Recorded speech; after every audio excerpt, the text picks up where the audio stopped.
We're going to be talking about DNS rebinding with pure Java applets. This is the agenda. I'm going to go over it very quickly and then just move on because I think we're running just a little bit short of time because of the previous presentation. That's perfectly fine. Some people ask me why we're doing this, and I think a lot of it kind of starts from this first little line up here that says, I prefer owning the server. And so I was talking to someone a couple months ago actually about cross-site scripting and various client-side exploits. And he made a very interesting comment to me. He said, you know what, cross-site scripting is really cool. It's all good in that. A lot of people like it. Cross-site request forgery, yeah, it's a big deal. But I'm not really into that. I prefer owning the server. And it kind of struck me. And he said, hey, if you can ever use cross-site scripting or some kind of client-side exploit to own a server, let me know. And then he hung up on, well, I actually closed the chat window. And I was like, oh. So that's what I've been working on for the last couple months, me and Nate actually. So we looked at a lot of different client-side technologies. And one trend that we realized amongst all client-side technologies is that they're becoming more and more powerful. So initially, these client-side technologies can only do limited things. Nowadays, it seems like a lot of the client-side technologies can do almost anything. And we're going to talk a little bit about that a little more and show you a little bit more about that later on. And the other thing that we also noticed is that a lot of people kind of adhere to what we call heavy doors with open windows. So what they have is this, stout firewall that's really good, and it's actually very good at what it's supposed to do. It's supposed to block traffic that's not supposed to come into an internal network. It's supposed to provide that segregation from the internet, which is hostile, and the internal network where everyone is trusted, right? So it actually does a very good job of doing this. The only problem is it's got holes. And the holes aren't there by default, or the holes aren't there on accident. People actually put these holes in there. And the biggest hole that we see is HTTP, Hypertext Transfer Protocol. Every single firewall that we've seen pretty much on a corporate perimeter allows this traffic to go in and out. And so instead of trying to kick down this very heavy door and trying to exploit this firewall, why not go through the window? They're going to open up this port for us anyway. Why not take advantage of this port and do some damage and maybe access a host on the local internal network or access a device or a network device that's on the internal network. We don't need to kick down the door. We just need to go through the window. And I guess the reason I think like this is because I used to be in the Marine Corps. They made us study warfare. And we had to read a lot of material from a guy named Sun Tzu, who wrote a book called Art of War. And he always talks about, hey, don't attack the enemy at their most strongest point. That's the firewall. You find some weakness, you find some hole, you go through the hole. That's exactly what we're going to do here today. Another question people ask me is, who cares about Java applets? Who cares if you can do DNS rebinding with Java applets? There's lots of other different technologies you can do DNS rebinding with, and we're going to talk about that. So some people say you can do DNS rebinding at the socket level with JavaScript. That's pretty impressive. Those people that are doing that are very smart. Some people say you can do it with Flash, which is true, and some people say you can do it with Live Connect. Well, there's some drawbacks to each one of these. The JavaScript stuff's very complicated. Once again, people who are way smarter than me are doing stuff like that. I can't replicate it. I'm not sure. I'm sure some of you could, but I'm just not smart enough to do that. We're talking about Kaminsky here, right? Not everybody can do what he does. Right, exactly. Flash, they do allow sockets. You can do DNS rebinding with sockets. It's a little limited in some of the ports that you can access. I think only ports over 1024, so it narrows it down just a little bit. And Live Connect, it actually only works in Firefox and other Gecko-based browsers, so that kind of eliminates a lot of your target area. And so a guy at Black Hat USA gave a talk on DNS rebinding, and he said, hey, I can do DNS rebinding with Java applets. It wasn't actually really truly Java applets. In reality, it was Live Connect. So it was somewhat limited to Firefox, but he showed a lot of really cool things. I don't want to take away from his research. So he showed a lot of really cool things, but there's a clear distinction that it wasn't truly Java applets. It was actually Live Connect. We came across some material in other places that just say, hey, you know what? Sun knows about this attack. They've known about it for actually 20 years when it was known as a Princeton attack, and some guy wrote a paper on it. That was like 20 years ago. Sun knows how to fix DNS pinning, DNS spoofing, DNS rebinding, anti-DNS pinning, whatever it is you want to call it. Sun's already got protections built into place to stop this kind of thing. And this is how they stop it. What they basically do is they pin an IP address to an applet, what they say basically for the life of the applet. It's actually really not true, but. Yeah, it's actually not true. And then we read this paper from these Princeton PhDs, the computer science PhD candidates, and they wrote a paper on DNS rebinding saying, hey, you know what? We can do a lot of really cool things with DNS rebinding. You can do it with Live Connect, you can do it with Flash, you can do it maybe with JavaScript. And then they threw in a paragraph here that said, hey, you know what? The current JVM, the way it is, the way it's made, is not vulnerable to DNS rebinding at all, just because of the DNS pinning mechanisms they have in place. So we see all this stuff, and naturally we see so many people saying you can't do it. So me and Nate decide that it doesn't, if it takes us our entire life, we're going to do it. Of course you can. Right. I mean, you could do this, this wasn't even extremely complicated to do. Right, exactly, exactly. It's very simple. There's some other reasons we want to use Java applets. Number one thing, sockets. Like every other technology that's vulnerable to DNS rebinding, you can use sockets. But this is probably a little bit more powerful. I think the most important thing is abstraction. So I don't know if any one of you ever tried to program a database connection, a JDBC connection to an Oracle database at the raw socket level. I've never done this. Unfortunately, I've never found a need to do this. I would think that it's pretty difficult. And if it's not difficult for you, I mean, hats off, I'll buy you a beer. But I'm going to guess that it's probably difficult for 99% of the people in this room. Programming things at the socket level involves a level of complexity that's going to basically take it away from your average, normal, everyday security researcher and hacker. And even if you do want to spend time in learning that and doing it, it's going to take a long time, even to do the most simple of executions or simple of events.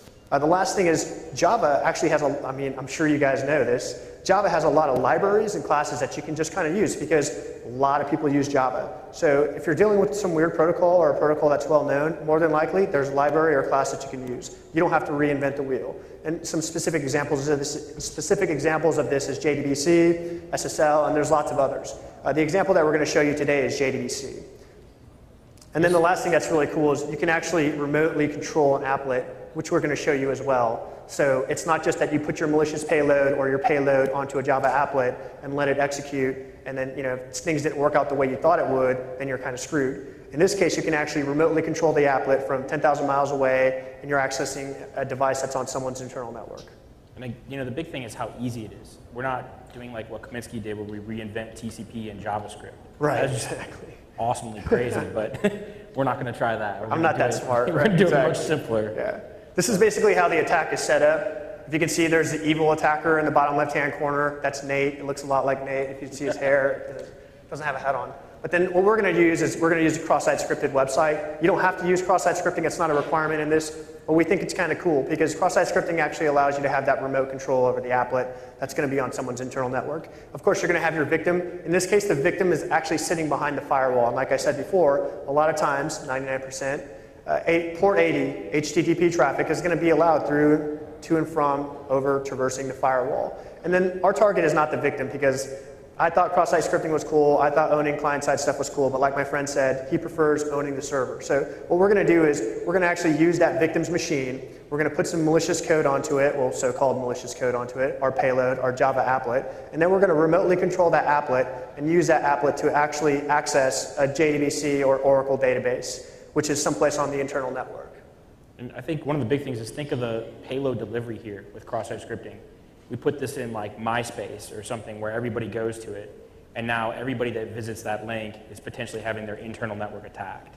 So if you don't have corporate protections on what kind of web pages your employees are viewing, things like that, or even if you do, this is still a very feasible attack. Definitely, definitely. So basically it's going to work like this. The victim's going to go out to a cross-site website. That cross-site scripted website is going to hand over client-side control through cross-site scripting to an attacker, which we're going to show you. And then we're going to use the remote control from the attacker on the applet to access the Oracle database. That's just how it's going to work right there. And so just to let you know that this isn't some old version of Java or whatever, this actually works against the latest version of Java. Yes, we did tell Sun. Sun knows about this. It's going to be very, very difficult to fix. I don't think they're going to have it fixed out anytime soon. But I'm just letting you know that, we run the latest version, fully patched version of Java. It still applies in this case right here. If you're running an older version of Java, there's actually other scenarios that can happen that'll make this even worse. But if you're running an older version of Java, you might have other problems as well. And this is IE7 as well that we're using. Right, exactly. So here's a Java control panel. There's something that's very important as to how we pull this off. Now, if you look at the documentation, it says that the Java JVM is not vulnerable to DNS rebinding because of one thing. It says we pin the IP address to the applet for the life of the applet. That's not actually true. There's one small distinction. They actually pin the IP to the applet for the life of the JVM. And that's a small but very, very, very important distinction because you would think that the applet could not live past the JVM that spawns it. Well, there's actually a way. Java actually has a caching mechanism that they use to prevent destruction of their cached objects. So if you had a huge application and you didn't want the browser to handle that cache because everyone knows how to clear the browser cache, what you can actually do is use Java sticky cache. And you'll have a lot of different control. This is actually the Java sticky cache view right here. As you can see right now, it's empty. The way we set this thing up is that you go to a specific website through cross-site scripting or URL redirection or any other way that you want, and you basically load this HTML content. This is a request for the HTML content. More importantly, what you do is when the browser makes the request for the class file via the HTML content that you just served, you kick back a response like this. And the most important piece of the response, if you look up there, is the expires header. So in the response for the class file, in addition to sending the bytecode, you send the response header with an expires tag of whatever date you want. In this case, we put 2010. So that's not going to get cached by, well, it will get cached by the browser, but more importantly, what's going to happen is the Java JVM is going to cache this inside of its sticky cache. And so if someone closes the browser and decides to, because they've been surfing shady websites and they don't want their girlfriend to see what they're surfing, they decide to erase the cache that they have, the browser cache and all the history and that sort of stuff, the Java class file actually stays there and stays there till whenever we want it to. In this case, it's going to stay there for almost 3 years. The other good thing is if we need to include something, let's say class is 12, we can do the same thing. So we serve up class is 12, and in the response, we just say, hey, expires sometime way in the future, 3 years or so. And so now, if you take a look at the Java sticky cache, you'll actually see that there's these items in here. And if you take a closer look, what happens is you see the name and you see the URL that it's coming from. Now this is a problem. This is probably where the DNS rebinding problem exists. Because they keep track of where this applet came from, not from the IP address, which is where content is served from, but from the domain name. So obviously you know if there's a domain name mapping a relationship to the IP address, and you can change the IP address, that's the heart of this DNS rebinding issue right here. So Sun and the way they've implemented their Java caching policy and their sticky cache, basically they're keeping track of where these class files and these jar files are coming from the domain name. It seems like it's pretty solid. They keep track of it. They want the whole path. It's not just the domain. It has to be coming from the exact path that it was served from. It's case sensitive, which seems like it's a security feature, but could actually introduce other different things. But we'll probably talk about that later on, not today. Right. So, and then what's also important is there's a modified date, and then there's the expires date. So as you can see, it's expired. The expires date is 2010. So this class file and this jar file are going to stay in the Java sticky cache until 2010. The date and the time that we specify on the response that we send back, the HTTP response, is what the Java sticky cache is going to use for their thing. And then there's a version and there's a size. The version and the modified date actually come in are really handy if you ever want to upgrade your payload or upgrade your malicious applet that you're caching onto someone's local machine. So at this point, they've gone to our website, or they've been redirected in some way, or we've injected something in cross-site scripting into some page that someone's gone to, and we've cached these applets onto their local machine. So the next thing that we do is we change that binding that the class or the jar file is bound to. So we do that via something like DynDNS. And all we do is we log into our DynDNS. If you take a look at the new IP address, we have a internet IP address, an external IP address. All we do is we change that to an RFC 1918 address, which is an internal IP address. If you want like specifics about how to do DNS rebinding attacks, this is just a real quick run through. Just talk to that guy right over there, Martin Johns. He basically brought back DNS rebinding from the dead, and I think like a lot of people are surfing off of his work, but he's actually probably the pioneer who brought all this stuff back. So if you want to know how basic DNS rebinding works at its most basic level, just talk to that guy and he'll probably tell you everything you want to know. So, there's good papers on it now too. Yeah, so. definitely. Okay, now here's where the tricky part comes in. So there's a couple different ways you can get, remember what I said before, the IP address is not pinned to the life of the applet, it's actually pinned to the life of the JVM. So what you basically have to do is you either have to destroy or close the JVM in some way, which drops the DNS pinning, or you have to start a new instance of the JVM, which they both share the same cache, but they'll both have different DNS pinnings, or you can load a different version of the JRE. And here's some steps on how you do each one of those. And we'll tell you some pros and cons with regards to each one of them. So the first thing is to close the browser. That obviously destroys the instance of the JVM. So this is probably the easiest way to do it, but it probably takes the most time because you won't be able to do this in one straight shot. You're going to have to wait for your user to come back to your website or get cross-site scripted again and basically load your content again. The good thing is, I don't know if everyone is here for the HoneyNet project or the HoneyNet talk, is because the content's cached on your local machine, even if they take my evil server down, it doesn't matter because the content is already on your machine. So once I've got it on your machine once, it's there. And then this attack remains valid till whatever date I specify, which is 2010 in this case. This is probably the most